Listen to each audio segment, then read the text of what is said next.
all about Lionel baby. Hudsons, that is, on this episode of Toy Train Tips and Tricks. Hello again, this is Mike with another episode of Toy Train Tips and Tricks.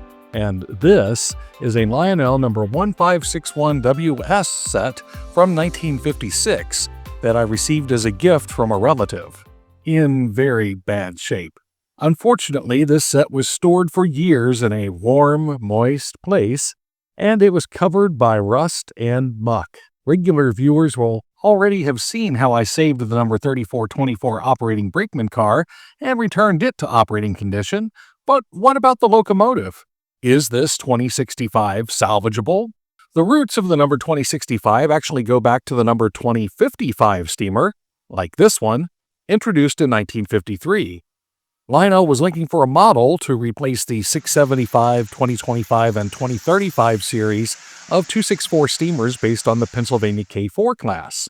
While these were handsome models and great runners, they were also complicated and somewhat expensive models to assemble, as you could see in the previous video of my restoration of a number 2035. These models had been in the catalog in one form or another since 1947, and Lionel wanted not only to refresh the lineup, but it was looking for a model that was easier and cheaper to manufacture to replace the number 2035 in the middle of the O27 product line. And rather than making another model of a New York Central or Pennsylvania steam locomotive, as Lionel had been doing with new steamer models since the late 1930s, this time they looked to the Santa Fe for inspiration and loosely based their new model on the Santa Fe number 3460 class 464 Hudson steamers.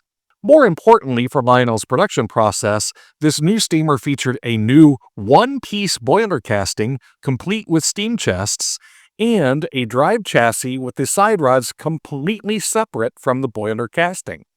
Now, the boiler and the drive chassis could be assembled quickly and easily with only 4 screws, greatly reducing the time and labor required to produce the locomotive. And unlike the number 675 and its progeny, the number 2055 featured a prototypically accurate 464 wheel arrangement for the locomotive. With magnet traction, smoke, a die-cast boiler, a whistling tender, and Lionel's dependable 6-wheel steamer drive, the model was a popular way for budget-minded operators to add a real 464 Hudson locomotive to their rosters.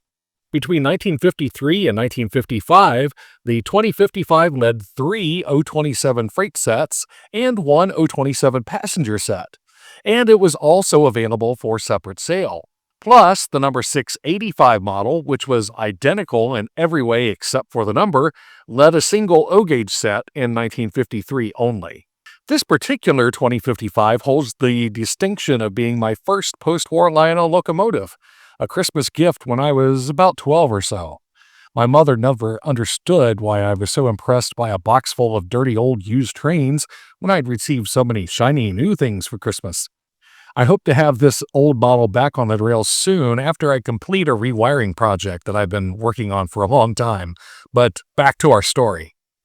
Beginning in 1954, Lionel's designer created a new model with a simple change to a single part. The front of the smoke box of the number 2055 was changed to include an external Alesco-style feedwater heater, giving the front of the locomotive a very distinctive look. Also, the classification lights were moved from the top of the smoke box to the front, removing a frequently broken part from the casting and simultaneously allowing for the illumination of these lights by the headlight bulb. This new model was the number 2065 Hudson. The sharp-looking steamer headed 7 freight and 2 passenger sets between 1954 and 1956 and was also available for separate sale. Meanwhile, the look-alike number 665 led 1 O-gauge set each in 1954, 1955, 1956, and 1957, and even made an encore appearance leading an O-gauge freight set in 1966.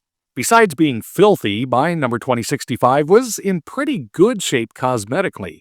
While some pieces in the set had rusted away almost completely, there were only a few spots of minor surface rust on the trucks and wheels of the locomotive.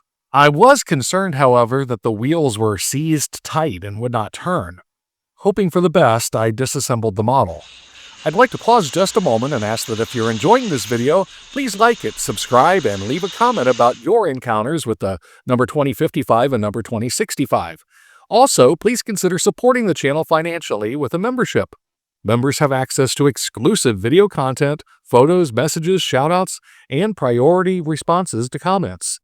So if you can't get enough Toy Train tips and tricks, consider joining, and thank you for your continuing support. Now, back to the video. As noted above, removing the boiler from the drive on these models is simple. There are 4 screws that secure the boiler to the drive. There are no side rods to disassemble. I set the shell aside for a light bath with mild dish detergent, water, and a toothbrush, and then I moved on to the drivetrain. I thought I might find something caught in the gears, perhaps an old piece of ballast or something similar, but the gears seemed to be clear. Then I checked the brushes and the motor, and I found the problem. The armature shaft was fused to the brush plate from lack of lubrication. Even after removing the brush plate nuts, I had to pry the brush plate off the armature shaft with a screwdriver. When I finally got the brush plate off, the armature turned freely and the gears seemed to be in good shape. I cleaned the armature plates with a pencil eraser and some CRC 226 cleaner, and I cleaned the brushes that were dirty but not really worn at all. Reassembling the motor, I lubricated everything well, especially the armature shaft. I used Labelle number 108 oil on the shaft and some plastic-safe lithium-based grease on the gears. I powered it up and it ran great, including the smoke unit. The light bulb was burned out, so I replaced it with a similar bulb from my parts box. Then I reassembled the model and let it run. These classic Lionel models are remarkable in how they can take years of abuse and then run like new with only a little maintenance and cleanup. After a few days and many laps around the layout, I re-lubricated everything as it seemed to be stiffening up just a little bit. With the locomotive running well, I decided to tackle the cosmetic issues. There were numerous paint chips on the boiler caused by poor storage. Heat and humidity are the most frequent causes of paint failure on these models. And my model was apparently stored on its side with a smoke pill in the stack, so as the pill absorbed humidity, it partially dissolved and leaked out to the boiler and took quite a large bit of paint off with it. My preferred method for touching up Lionel steamers has been using black paint markers. Several viewers commented that their preference is to use black shoe polish, so I decided to give that method a try. I decided to go ahead and clean up my 2055 at the same time. Right away, I could see that the shoe polish was doing a great job of restoring the luster of the black paint on the model, but it was doing absolutely nothing to cover up the bare metal spots where the paint had flaked off. So it was back to touching up the rough spots with a paint marker. This model will likely end up as a total repaint someday, but my marker method will have it looking quite a bit better. Don't let perfect be the enemy of good here. With the paint freshly applied, the sheen difference between the original finish and the paint marker is obvious. This will diminish a bit after the paint dries thoroughly. After the paint dries overnight, I will go back to the shoe polish and treat both locomotive shells to even out the sheen. And there we have it, a cosmetically restored number 2055 and a number 2065 revived from the rust bucket to the railroad.